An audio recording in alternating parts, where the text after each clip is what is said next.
tá querendo motivar o pessoal aqui, né? Desmistificar, querer botar a aplicabilidade, né, das coisas e tentar facilitar o uso das ferramentas que a gente tem.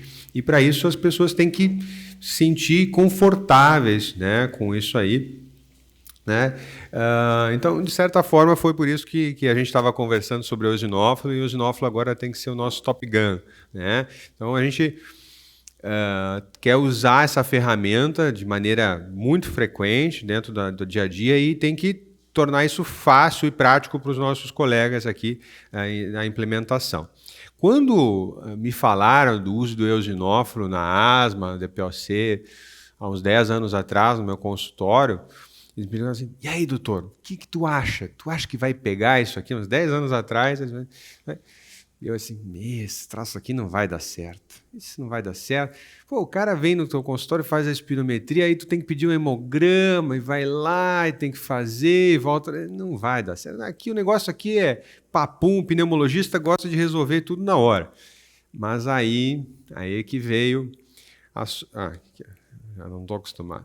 Aí que veio um equipamentozinho legal, tá? O HemoQ.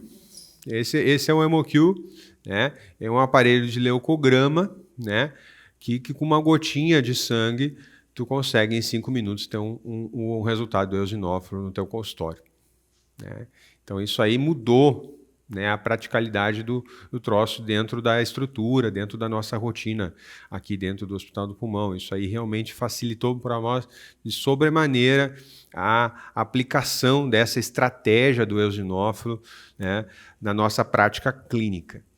Então, a gente assim vai conseguir traduzir aquilo que a gente vê nos ensaios clínicos para dentro do consultório com muita facilidade, com um custo muito baixo, certo? Realmente revolucionando nosso dia a dia. Tu tem um exame que fica pronto em menos 5 minutos, sem risco, baixo custo, amplamente reproduzível, aplicável, né? E com evidências científicas consistentes, né? na tomada de decisão baseada no resultado. Então, isso é muito legal. Isso é muito legal. Né? E aí, quais são as aplicações? Né? As aplicações dele são nas duas doenças mais importantes, mais comuns do pneumologista, né? Tanto na asma como no DPOC. Né? Então, filme novo, filme velho, a gente tem aplicação para o nosso teste, né? Certo? E aí, qual que é o nosso alvo? Né? Nosso alvo principal é a asma, sim, e aí tu determinar o tipo de asma do teu paciente, né? Sendo ela alérgica, eosinofílica ou não TH2, né? Que basicamente o tratamento vai variar basicamente nesses 3 grupos de pacientes. Né? Então, alérgica com IgE, determinar a eosinofilia, e se não tem eosinofilia, normalmente ou vai ser uma asma neutrofílica ou relacionada à obesidade, que são os nossos grupos, né, que não dependem do TH2, certo? Vamos de novo para um gráficozinho que todo mundo já viu várias vezes, né? Mas eu trouxe de novo aqui, né, mais para ver, vocês entenderem que a gente tem, além daqueles que já foram apresentados, a gente tem estudos, né, com várias moléculas diferentes acontecendo, né, certo? Aqui já tem o lançamento aqui do anti-TSLP, mas tem muita coisa para sair. Nós, inclusive, estamos participando do estudo do fevipiprant, acho que já encerrou, né? Encerrou, né? Então tem estudo para asma neutrofílica para sair, né? E tem muita coisa ainda para sair dentro dessas duas vias no futuro. A gente vai usar cada vez mais, né, essa estratégia para determinar o tratamento, né? Não vou me delongar aqui. Mas como é que você vai definir o teu tratamento? Para que vai servir esse exame? Né? E por que usar o leucograma para o teu paciente? Certo? Então, se tu tiver um eosinófilo acima de 300, isso não quer dizer que naquele momento que tu vais tratar o paciente que tu já indicou, porque ele já tinha um eosinófilo de 300 no passado, às vezes naquele momento não está em 300, não quer dizer que tu não vais tratar. Então, O ideal é tu ter pelo menos 3 medidas, porque às vezes o que acontece? O paciente acabou de fazer um curso de corticoide, ele está num processo infeccioso, e aí tu faz um leucograma e não deu 300. Não quer dizer que ele não tem essa via ativada. Então, o ideal é tu pelo menos 3 vezes ter testado esse paciente para ter realmente a certeza que a via de eosinófilo não é a predominante no teu paciente asmático, né?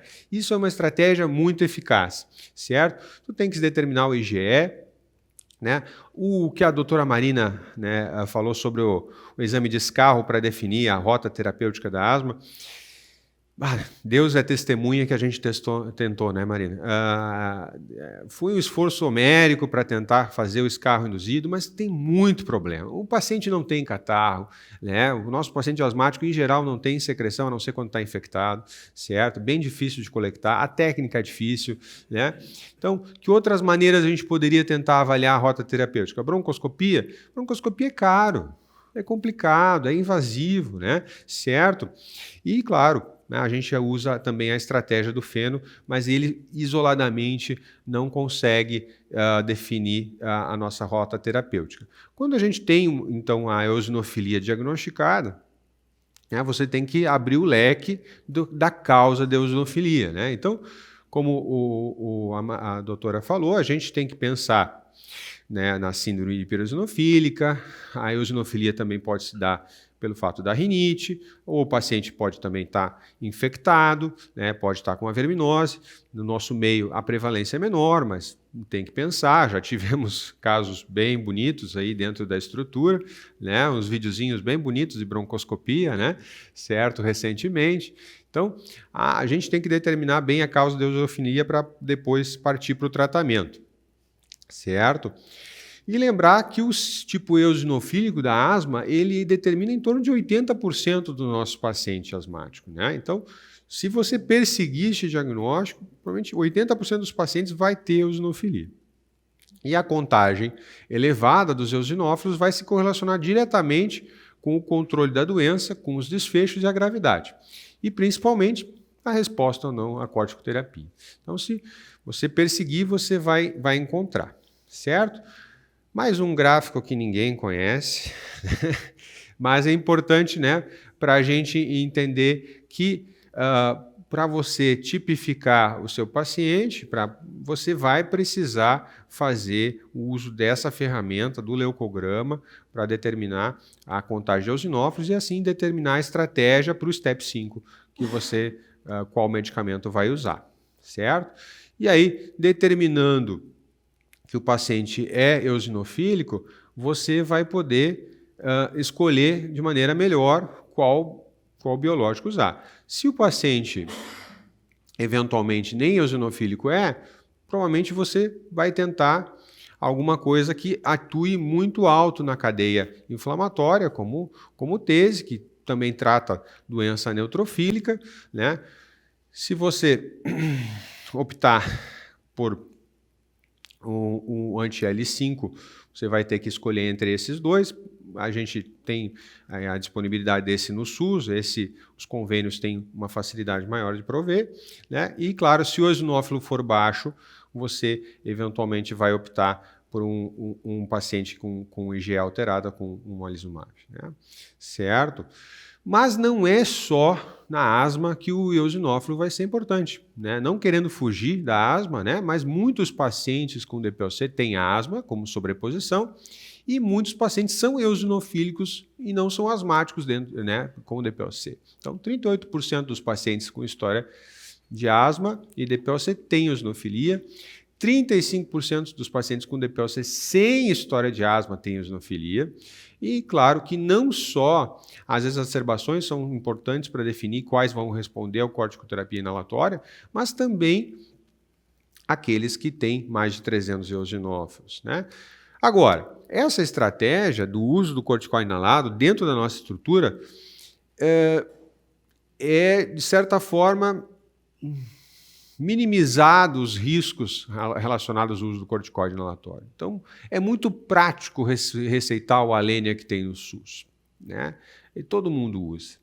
E o que acontece é que ele teve uma pneumonia, ele teve uma candidíase oral, era técnica inalatória, não se avalia o custo-benefício disso aí, mas a gente deveria muito pensar nisso, né? E a gente não pensa, sabe? Então, o paciente que usa uma budesonida hoje e que não tem indicação, ele vai aumentar em pelo menos 40% o risco de pneumonia desse paciente. Se ele usar uma fluticasona, é 100%. Tá? A mometasona, em alguns casos, pode chegar a 200% de risco de pneumonia. Tá? Certo? Então, temos que pensar em usar corretamente o corticoide inalatório nos pacientes com DPOC. Não só isso, o paciente idoso que usa corticoide inalatório tem muita candidíase oral e esse paciente vai ficar inapetente, ele vai correr risco de uma exacerbação relacionada ao fato de estar mal alimentado, certo? E aqui, ajudando a doutora, né, que é uma coisa que a gente vem discutindo já, né, que o feno também tem um papel dentro do DPOC para uso, entender o uso do corticoide inalado no DPOC, certo?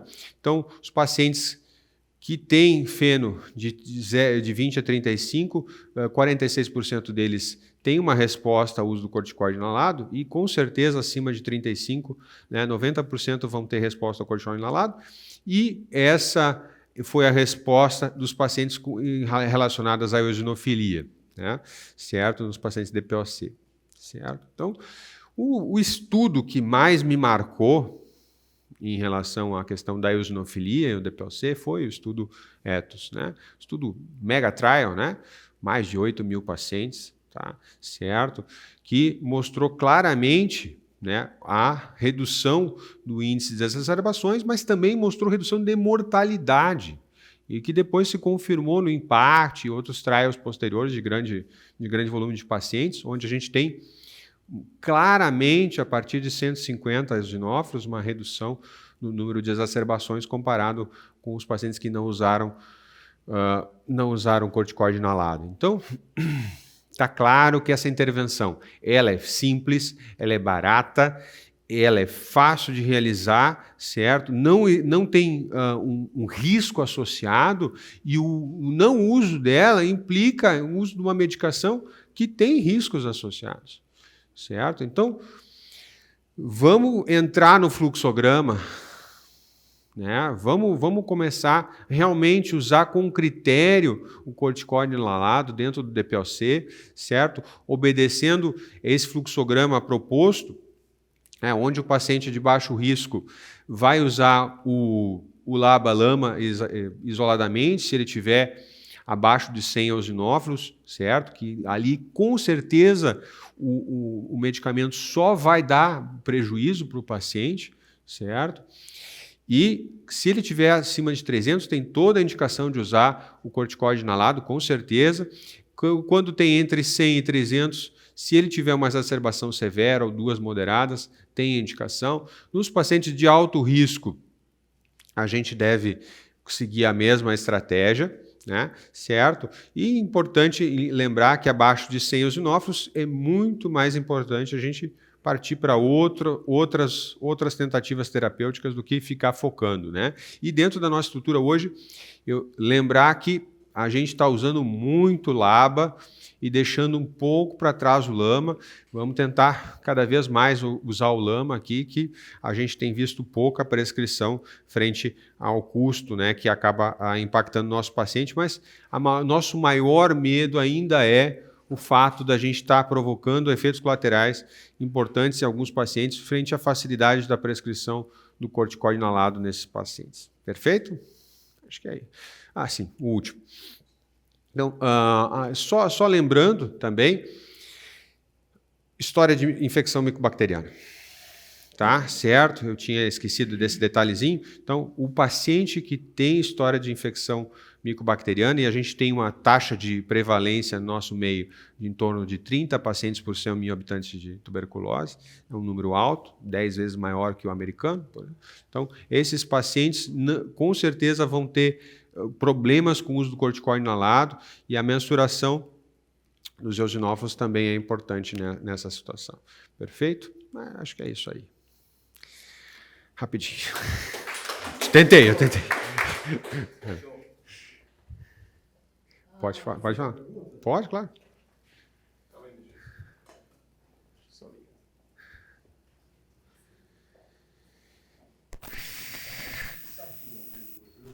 É uma célula muito lábil. Qualquer Sim. coisinha mata o eosinófilo. Esse é outra Basta coisa. 20 miligramas de prednisona no pronto-socorro que é dado para o paciente em crise, que aqueles 300 eosinófilos já vai para 50, 70. E é por isso que tem que medir E aí, várias quando ele vezes. chega no consultório para você avaliar, a eosinofilia está baixa. Minha pergunta é, e eu nunca encontrei uma resposta clara sobre isso. Quanto tempo depois de um ciclo de corticoide ele voltaria à normalidade, entre aspas, da eosinofilia do paciente, que a gente poderia valorizar aquela eosinofilia? Olha, a realidade aqui nossa, né, é muito mais fácil para nós repetir, né? Essa resposta realmente é uma resposta difícil, né? Eu acredito que menos de 10 dias não tem viabilidade nenhuma, até pelo tempo de maturação da célula, né? Certo?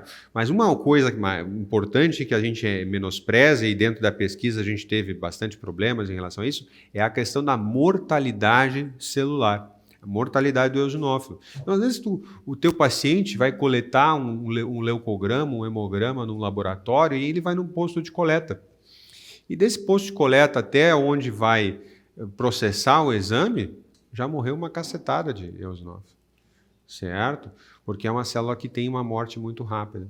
E aí, o que aconteceu com a gente? A gente perdeu muitos pacientes, né, para a pesquisa científica, porque coletava o exame aqui e até que ia processar no centro externo, né, os eosinófilos morreram.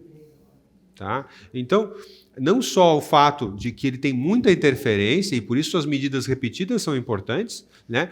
Como também, às vezes, tu acha que está fazendo o correto, mas o tempo entre a coleta e a realização do exame é muito grande. E isso é uma coisa boa de tu ter o exame na tua frente, né? Ter a resposta na hora do consultório.